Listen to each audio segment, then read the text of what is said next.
Hello ladies and gentlemen, and welcome back to my channel for another third-party unlicensed 1/6 scale figure unboxing and review. Today we're taking a look at Thunder Toys' version of Black Suit Spider-Man from Sam Raimi's Spider-Man 3. Now I got mine from toyswonderland.com. Link for that is in the description below, for your reference purposes only. This is by no means a promotional video, this is a review on a figure that's going in my collection after this review is done. While you're in the description, why not hit that subscribe, bell notification icon and join button so you're notified as soon as a brand new review goes live on the channel. As for the box art, it is pretty boring, but also kinda cool in a subtle way. But mostly boring. We have the red brick pattern of Spidey's suit with the symbiote over the top. And then in the top corner, Thunder Toys, hashtag TD2025, which is probably the product number. Now on the side of the box, the rest of that image from the front spilling over the edge, more of Spidey's red suit pattern and more symbiote tendrils. Then down below, a black Spidey suit pattern and a stripe of red in the middle. On the back of the box, some more black suit pattern, and oh man, it's just clicked. Now I get the box art. On the front, the red and blue suit being corrupted by the symbiote, and on the back, the transition is complete. He's now in the black suit. It's kinda clever. Then down below, warnings and legal info. Now if you are sitting there thinking, Justin, really? Is this even necessary? I mean, Hot Toys made a black suit Spidey from the same film. And it's a decent figure, and it's officially licensed, whereas this one is unlicensed. Plus, Thunder Toys, they have a sketchy rep, especially coming hot off the heels of their red and blue suit. I understand all that, I'll answer those questions, fingers crossed, throughout the course of this video. First in-hand impressions are, holy heck, this body is really heavy. Way heavier than I was expecting. What we are going to do now, though, is get all of his accessories laid out in the light box and take a closer look at everything he comes with. Starting off with the display base first, which is circular. And it's not super tall, so it won't add a ton of height to Spidey in the display. Up top, an image of the web pattern and the spider logo from the front of Spidey's suit. It is also quite grippy and textured. Then we have an adjustable crotch grabber. You can move it up and down. I'm fairly certain there's a deluxe version of this guy that comes with a diorama display base, but I'm not complaining. I still really like that base. He also comes with this symbiote goo that I think either goes around his arm or his leg, cast in this rubbery plastic and done in this super glossy finish, so it looks wet and slick like a symbiote should. For web effects, usually I prefer if they don't come deformed out of the packaging, but these ones have. As you can see, this one looks really sad drooping down. They're also recasts of Hot Toys webs. Now, to attach them to the figure, it's not some kind of crazy mechanism of inserting it into the suit and it clipping on. There's just a metal ring. You insert the hand over the top of this ring, and the wrist peg will lock it in position. So you can either go for this shorter one, or this much longer one, but as you could imagine with the funnel web attachment, it's even heavier, so it droops down even harder. You can heat them and straighten them out though. They will droop down over time, so for me, I'm just not going to use them. You do get a very odd array of hands. You get two whipping hands, one for either side, recasts of the Hot Toys hands. The web lines are nicely defined, and so too is the brick pattern print. It only really appears when the light hits it. For fists, you get one. For the other side, you get this web holding hand, but no web for him to hold? Thunder Toys, you're the wilding over here. I've got no idea what's going on with your company. Then for the last pair of hands, some open, grippy hands. These I do like. What we are going to do now, though, is get Black Suit Spidey himself out here. Standing straight up and down in the light box, no crazy poses or accessories or anything like that. This guy ain't half bad, and I'm even standing here thinking that, ooh, maybe by the end of this, I could see a world where I would recommend this guy over the Hot Toys one. But we're not there yet. Let's save that discussion for later on. Standing here in front of me, I like him. The proportions, he fills out the suit well, but I'm not sure where they found this body. It's very interesting. It's big in certain areas, but kind of skinny in others, and it is super, super heavy, like I said in the unboxing segment. Then the suit on top of the body looks high quality and feels high quality. As far as the head sculpt's concerned, we'll have to talk about it up close, because there is more to discuss, but from a distance, zoomed out, you can't really see it super well. Up close and personal, kicking things off with Spidey's mask. And I am pretty curious to see how it compares to the Hot Toys one. We will get there. For now, I like the shape. You can see a suggestion of some ears poking through the mask itself, a nose kind of mimicking the shape of the face shell that he wore in the movie, and the fabric does have some screen printing on the surface for the suit patterns. The web lines are nice and straight, but unfortunately there is a big ugly seam line and it sits very far forward on the mask itself. In fact, it sits so far forward that it's interacting with one of the web lines. Don't love that. Then his lenses look like the correct shape, but they are devoid of detail. They're just painted over in silver. Whereas with the Hot Toys one, it's a little bit wider up top, and the lenses, they're much closer together. I actually prefer the shape of this mask as a whole, but these lenses are so much nicer. There's depth to them. You can see that that mesh is actually underneath a separate layer of translucent plastic. Where, like I said, this one, completely painted. But I am pretty curious to see what the Bully Maguire Hot Toys head sculpt looks like on this body. Be careful, collectors. Shield your eyes. You wouldn't want to get dirt in them. I'm so sorry. This Tobey Maguire head sculpt on the Thunder Toys body, it actually works way better than it does on the Hot Toys body, because no way, there's a skin tone neck here. Now, it's not perfect, there's no skin texture, it's not painted, but at least they're trying. And from a distance, when you roll the suit down, the connection with the head sculpt and the body looks way more seamless. It actually looks like this is a dude wearing a suit. Versus the Hot Toys one, where the suit extends all the way up underneath the head sculpt. That just ain't natural. So could I potentially see myself displaying this figure with this head sculpt now that I know he has a skin tone neck? Yeah, absolutely. You wouldn't necessarily pick it either, because with the suit extended up under the masked head sculpt, it's seamless. Except for this seam, which is actually present on the Hot Toys figure. Now, normally, you'd hide that in a web line, and that's what they've done. You can see there's a web line right there, but with the black suit, the web lines are highlights, so it doesn't work as well as I think they were expecting it to. On the red and blue suit, yeah, it would have looked way better, and much more seamless. Here, it is an eyesore. Around the back, we have the evil black spider logo with the hooked legs up top and the straighter legs down below.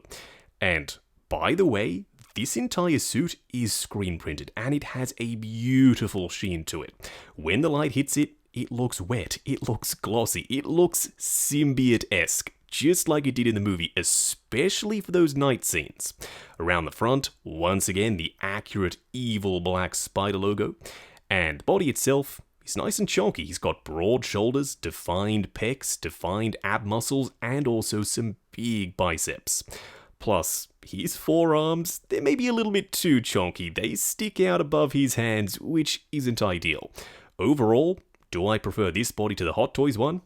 Maybe. Oh no, I didn't. Such a cop-out answer. Yeah, I did. I'll answer that later. One thing that I do prefer over the Hot Toys body though, you can get his arms really close down by his sides. Whereas with the Hot Toys figure, they stick out a little. Now his legs, suitably chunky, you can see some definition, but you can also see the double bend articulation. Far too visible. A little bit of padding would have hidden that, but not too much to impact articulation. I guess for people who love posing, no padding is a good thing. The suit, will it stand up to posing for a long period of time? Only time will tell.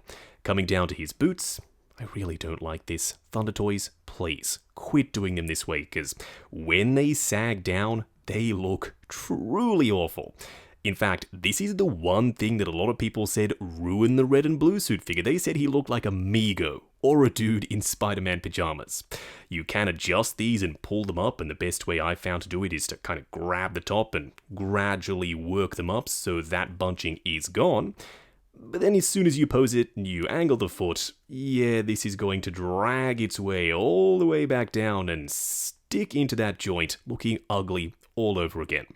The web lines are still well defined, and underneath, he actually does have a sole, just like the Hot Toys figure. Speaking of which, I don't know how many of you spotted this, some of you probably did and let me know in the comments section, but when I popped the mask head sculpt back on, I went with the Hot Toys one, for multiple reasons. I wanted to show you that yes, it's compatible, and that it's a nice match with the suit. It is slightly less glossy than this screen printed fabric, but the definition with the lenses and the shape, now that I'm seeing it on the body, I actually prefer this. Compatible, totally. So in your display, if you already have the Hot Toy Spidey, but say his body is broken, his joints are too loose, you can absolutely use the better head sculpt on this body.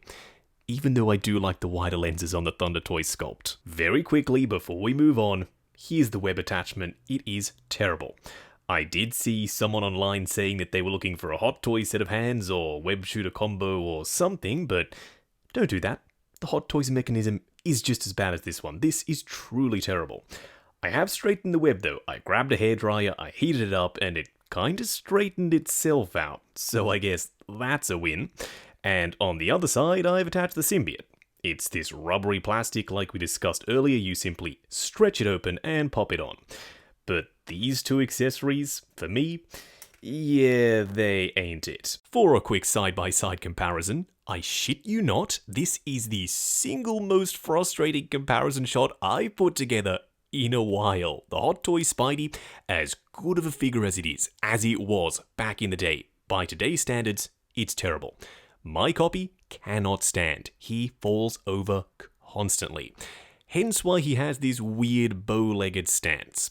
I prefer the Thunder Toys proportions, I prefer the feel of the suit in hand, I also prefer the shape and size of the head sculpt. The only things that the Hot Toys one has going for it is that it's an official figure, it has the better lenses with the head sculpt, you have the Sandman diorama display base, and the Tobey Maguire head sculpt, but just from a pure figure perspective, I'm going to answer the question right here and now. I think Thunder Toys takes the win. Next up, also by Thunder Toys, their red and blue suit Spidey, who gets a lot of hate online. Why though? I actually like this figure. He's a pretty decent offering. He isn't perfect and he has his issues, but tell me he looks bad standing next to Black Suit. I don't think he does. The Black Suit is still the superior figure though. The body is heavier, the proportions are better, the muscle definition also is sharper, and the suit itself just feels higher quality. I am absolutely going to have these two posed together in the display. Gotta throw this guy in there too, it's the Hot Toys New Goblin. His height isn't accurate though.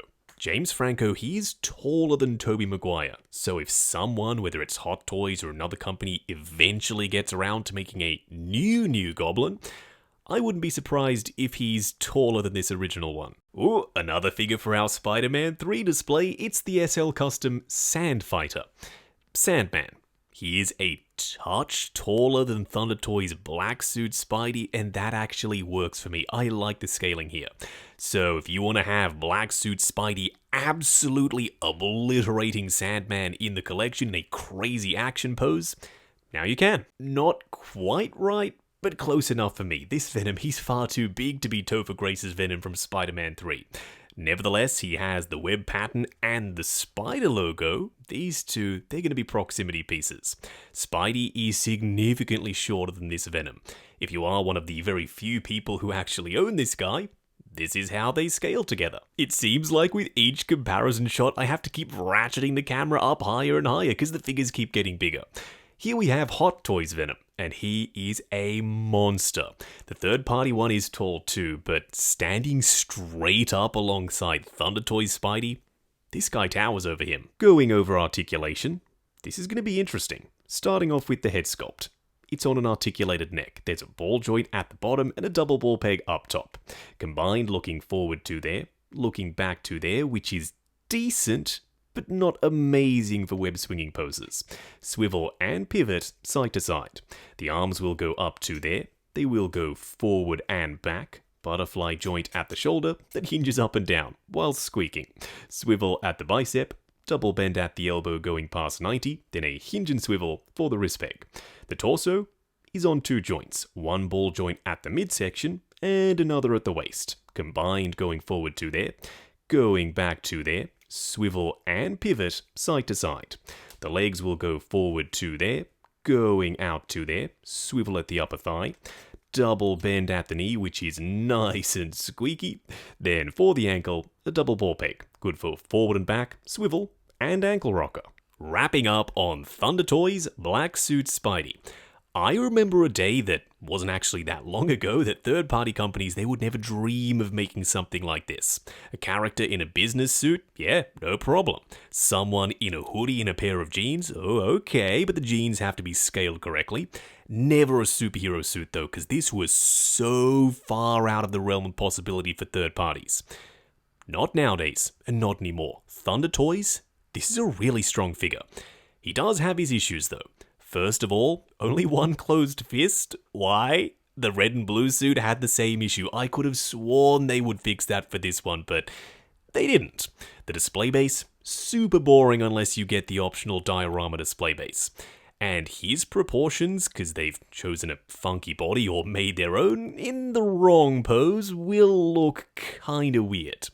And the last one, the biggest, most annoying thing for me, because I guess I'm obsessed with 1/6 scale ankles, the ankles. The suit, it buckles and it bunches up at the ankles, looking absolutely terrible. If there was one thing that would immediately ruin the illusion for figure photography, it would be those ankles every single time. Does that mean I wouldn't recommend him though? Nah, I'd still recommend him, even over and above the Hot Toys one. Yeah, I said it, I prefer this figure. The body is way more stable, and he can actually pull off and hold poses. Whereas my Hot Toys one, it's degraded. It's just what happens over time. The ankle joints are so loose, he can no longer stand. He doesn't come with the Tobey Maguire head sculpt from the Hot Toys one, nor does he come with that second fist. He also doesn't come with the Sandman diorama display base, but just for a black suit Spidey, he's going to be significantly cheaper, and he's going to actually be able to stand in the collection. So that's why I would recommend this one. Kind of comes at a bit of an awkward spot in the review though, because I'm about to say that this is not a promotional video. This is a review on a figure I picked up for my own personal collection. Seriously, I couldn't care less if you get it, but if you want to, good for you. I did get mine from toyswonderland.com. I have popped the link in the description for your reference purposes only. While you are down in the description, why not hit that subscribe, bell notification icon, and join button if you like the sound of seeing your name in the end credits of my reviews. Like, comment, and subscribe, and we'll catch you in the next video.